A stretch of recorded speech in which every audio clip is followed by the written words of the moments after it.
an area that could be also contemplative.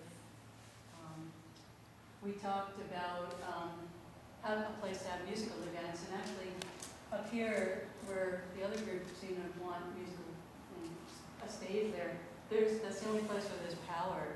So, I mean, we could have events there, we could do movies or, a band playing, maybe.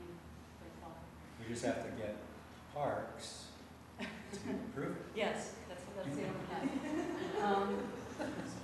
We also talked about where the Pea Patch Community Garden, well, people agreed that we like that idea. And we also were kind of gravitating towards up here because it seemed to go in terms of use with that, having the little kids right here, having adults here, and people, people gardening and doing like a kind of quiet, structured activity, and kind of seemed to go well with having the kids right there versus another thing was a basketball half court that we kind of strongly supported. And we thought, well, having that use up here with the kids there didn't make as much sense as having the Pea Patch up there and then having a half court perhaps down here somewhere.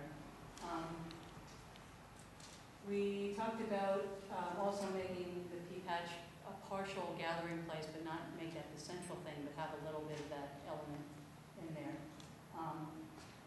Potentially a bird habitat somewhere would be nice.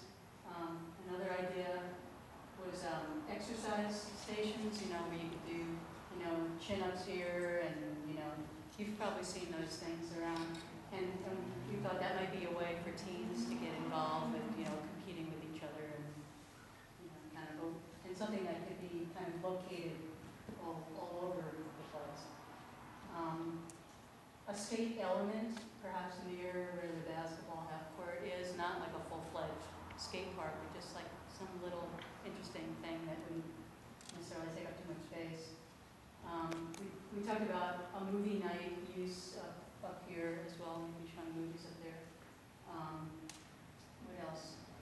Yeah, we talked about the synergy that would come from having that half court near where the skate element might be.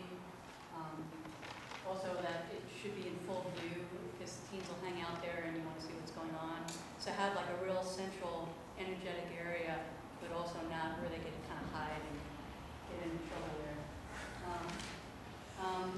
We talked about how there's some remnants of the residents that used to be on the property, and there's what looks like a piece of a foundation there, and perhaps preserving that as a place to sit and kind of remember the past.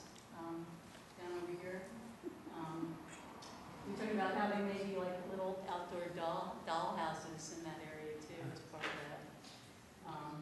And then finally, people, not dog park. Consensus of our group to have the focus on people that it's not really big enough to accommodate dogs. Did I leave anything out? Well, one of the other bigger picture things we talked about a little bit that relates to a lot of these ideas was what kind of park this is, what we think it should be. Is it a neighborhood park, or is it the kind of park that attracts people from all over the city? And we spoke about that directly with respect to what size or scale of skatable elements might we have there. Does it make sense to put a pool there? Is this a broader park, or is it a neighborhood park? And the consensus in the group was, well, this is a small neighborhood park for the Greenwood community. It's not the kind of place where we're trying to attract people from all over the city. And so that's why we end up with, partly why we end up with skatable elements as opposed to a Ballard Bowl skate park. But we have no pool. Thanks, Larry.